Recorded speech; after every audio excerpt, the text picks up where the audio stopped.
Hola, en este video vamos a discutir la diferencia fiscal que hay cuando se compra una propiedad como estadounidense y como un extranjero. Vamos a discutir la diferencia en cuándo comprar la propiedad bajo su nombre o bajo una LLC.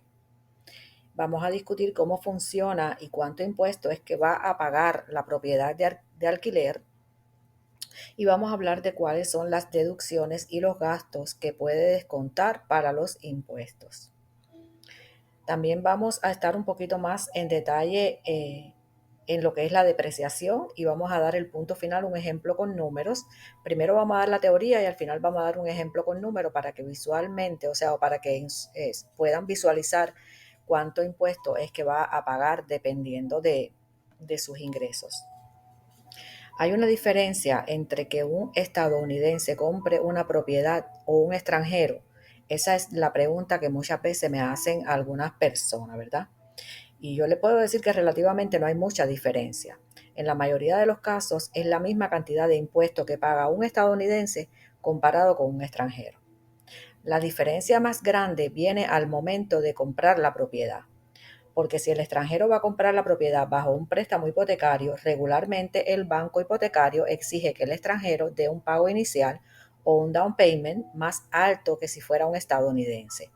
Pero la diferencia más grande es que el extranjero sí va a tener que solicitar un número de ITIN para poder hacer la compra, ¿verdad? Con, con, con un préstamo hipotecario. Un número de ITIN es un número de identificación fiscal que tiene que solicitar el extranjero para poder reportar los impuestos, ya sea bajo su nombre o bajo el nombre de la LLC. El extranjero va a tener como requisito pedir este número de identificación fiscal para poder comprar la propiedad. Ahora, ¿cuál es la diferencia entre comprar la propiedad bajo su nombre o comprar la propiedad bajo la LLC? Fiscalmente no hay mucha diferencia. En la mayoría de los casos, comprar la propiedad o los impuestos que paga la propiedad, si está bajo el nombre suyo como individuo o está bajo la LLC, regularmente es la misma cantidad de impuestos. Ahora, cuando la LLC está generando ingresos netos anuales bien altos, en esos casos sí la LLC otorga una ventaja fiscal. Así que si usted está pensando que su operación de bienes raíces va a crecer bastante o la de su cliente, sí se recomienda que sea bajo una LLC porque cuando llegue a un nivel de ingresos netos anuales eh, más altos, ahí sí la LLC le va a dar una ventaja fiscal y eso se lo voy a explicar un poquitico más adelante. Es bien importante saber que la principal ventaja de la LLC es para protección legal. No es tanto una ventaja fiscal, sino como para protección legal del dueño de la propiedad, ¿verdad? O de la LLC. ¿Por qué? Porque si usted compra la propiedad bajo su nombre, usted es personalmente responsable. Si usted alquila la propiedad y Dios no lo permita, hay un accidente en esa propiedad y viene una demanda, la demanda va contra usted como persona. Eso significa que sus activos personales están en riesgo.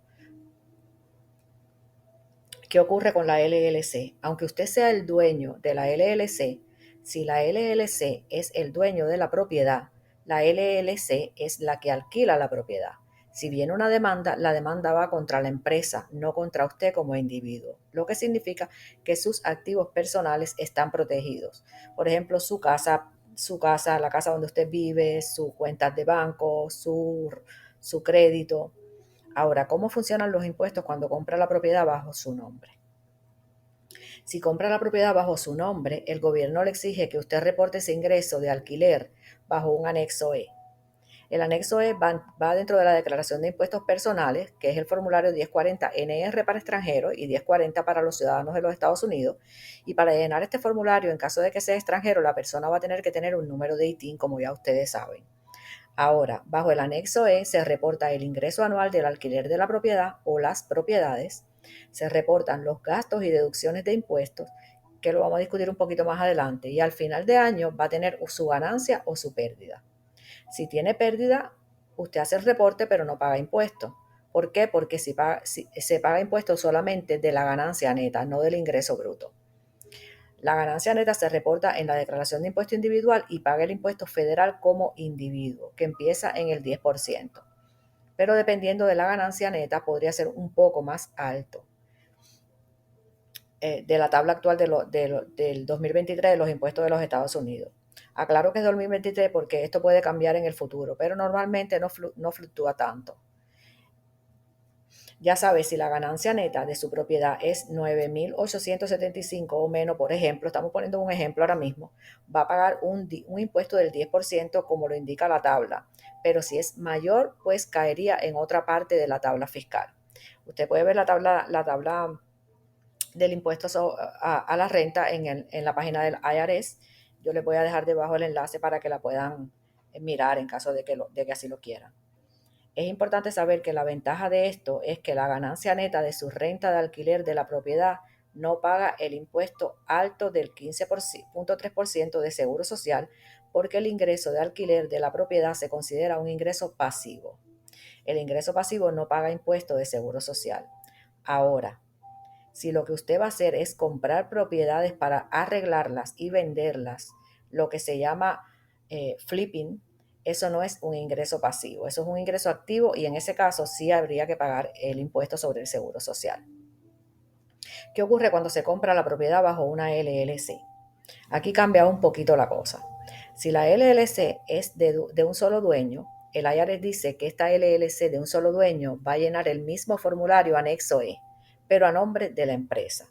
Ese formulario también va dentro de la declaración personal del dueño de la LLC, así que este reporte va dentro de la 1040 NR para extranjeros y 1040 para los ciudadanos de los Estados Unidos.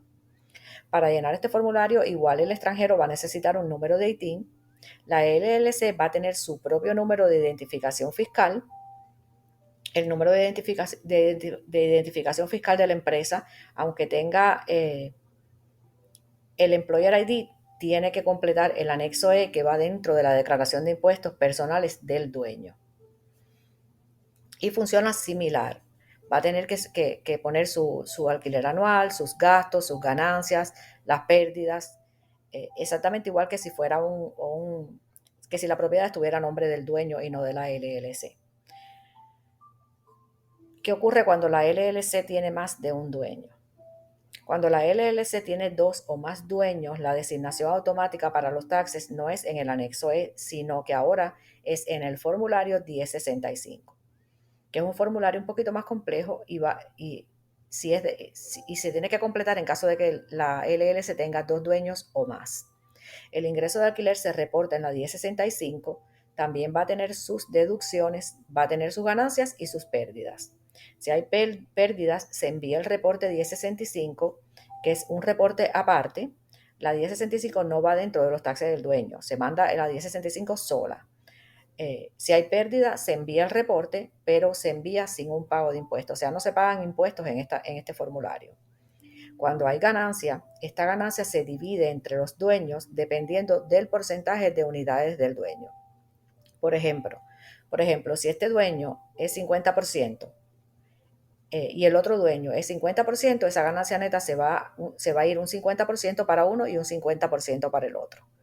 Pero no tiene que ser exactamente 50%, puede ser cualquier porcentaje. El ingreso fluye para el dueño dependiendo del porcentaje que tenga cada dueño en la LLC. La ganancia neta que le toca a cada dueño se reporta dentro de la 1040 NR del extranjero o 1040 del ciudadano de los Estados Unidos. Y el otro dueño reporta su ganancia igualmente en su 1040 NR o 1040, que va a tener su número de ITIN, por supuesto, y va a estar sujeto al mismo impuesto federal de un individuo que empieza en el 10%. Ahora, dijimos que sí hay una ventaja fiscal para cuando hay altas ganancias de la LLC. Vamos a decir que ahora, bajo una LLC, que regularmente funciona ingresos, gastos, ganancias, se reporta dentro de los taxes personales del dueño y paga impuestos a un 10%, ¿verdad? Ahora, ¿qué ocurre cuando esta ganancia neta ya cae en unos porcentajes de impuestos bien altos? O sea, está generando mucho ingreso. En ese caso, estaría sujeta a impuestos altos, por supuesto, y nadie quiere eso. En ese punto, la ventaja de la LLC es que se le puede decir al gobierno que ustedes no quieren que la LLC pague como un anexo E o que la LLC, si son de dos dueños, sino que usted quiere que su LLC reporte sus impuestos como una corporación, que sería el formulario 1120. ¿Cuál es la diferencia? Si usted compra bajo su nombre, usted no tiene esta opción. Esta opción solamente existe si compró bajo la LLC. Bajo la corporación tiene sus ingresos, sus gastos, sus ganancias netas, pero ahora la ganancia neta no fluye al dueño. El dueño no va a pagar los impuestos, sino que la corporación va a pagar los impuestos. Va a pagar un impuesto fijo del 21%. Y de esa manera es mucho menos que los porcentajes del 32% y más alto que pagaría en los impuestos personales. Así que cuando ya la operación es bastante grande, o sea, cuando ya la LLC está generando ingresos muy altos, ahí sí se recomienda que cambie la estructura fiscal de la LLC. Regularmente lo que ocurre en esos casos es que ya no tiene solamente una LLC. Regularmente lo que ocurre en esos casos es que hay una LLC que se utiliza como holding company y la LLC es dueño de otras LLC que tienen ya distintas propiedades. Entonces usted solamente sería el dueño de esta LLC, pero estas otras LLC, el dueño de esta compañía, eh, es dueño de esta compañía. Esa es la estrategia fiscal ya cuando la operación es con muchas propiedades. Básicamente, esa es la ventaja fiscal de la LLC cuando ya hay bastantes propiedades que se alquilan. O sea, tiene que ser en caso de que ya la persona esté alquilando muchas propiedades. Vamos a ir a un ejemplo. Si compro una propiedad de $150,000 y la propiedad le está dejando ingresos de $1,000 mensuales de alquiler, eso significa que va a generar $12,000 de ingreso anual de alquiler. Después de deducir los gastos, vamos a imaginar que su ganancia neta anual serían 6,630, que sería el cash flow que les sobra, ¿verdad? Ahora, de esta cantidad se les resta la depreciación. Y lo más importante que tiene que saber de la depreciación es que en el valor del inmueble está el valor de la propiedad y el valor de la tierra. La tierra no se puede depreciar, solamente hay depreciación de la propiedad. Regularmente en una propiedad residencial la fórmula universal es que el 70% del valor es la propiedad y el 30% es la tierra. Ahora, esto puede cambiar especialmente si son edificios comerciales o condominios, donde hay menos terreno, pero muchas propiedades. Para este ejemplo de valor de $150,000, vamos a usar el ejemplo de la fórmula universal de un 70% de la propiedad es lo que vamos a depreciar. O sea, estamos imaginando que el 30% es la tierra. También se puede depreciar las mejoras, porque es el 70% de la propiedad, más las mejoras. Si usted compra una propiedad, por ejemplo, y le construye una piscina, le pone un techo nuevo, le pone ventanas nuevas, todas esas mejoras a la propiedad no se pueden descontar todo en un año, sino que se deprecian conjuntamente con la propiedad. En este caso tenemos una propiedad que cuesta $150,000, tomamos el 70% del valor que es $105,000, así que lo que podemos depreciar es esta cantidad y se deprecia por 27.5 años, que serían 330 meses. Así, si tomo $105,000 y lo divido por 330 meses, tengo una depreciación mensual de $318. Eso es lo máximo que puedo depreciar por mes de la propiedad. Ahora, si multiplico los $318 por mes por los 12 meses del año, ahí llego a mi depreciación que son $3,816. De ahí es que saco este número. Recuerden las que están pasando el curso de preparación de impuestos o las que ya son preparadoras de impuestos, recuerden que el programa nos hace el cálculo por nosotras cuando estamos haciendo la depreciación.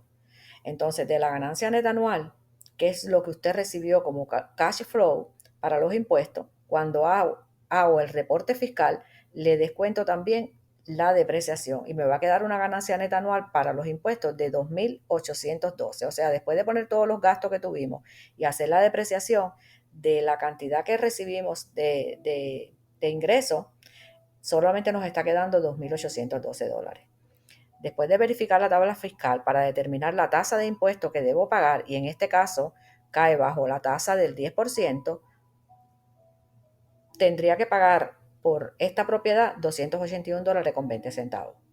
O sea, una propiedad que nos está generando ingresos pasivos mientras estamos rentándola y además el valor de la misma está aumentando, que cuando la vendamos le vamos a sacar una ganancia capital a esa inversión. Miren cuánto es lo que estamos pagando al IRS por nuestra inversión, ¿verdad? Espero que haya sido de mucha utilidad para ustedes el audio. Cualquier pregunta, sabe que me pueden escribir a mi email y se la voy a responder enseguida que pueda.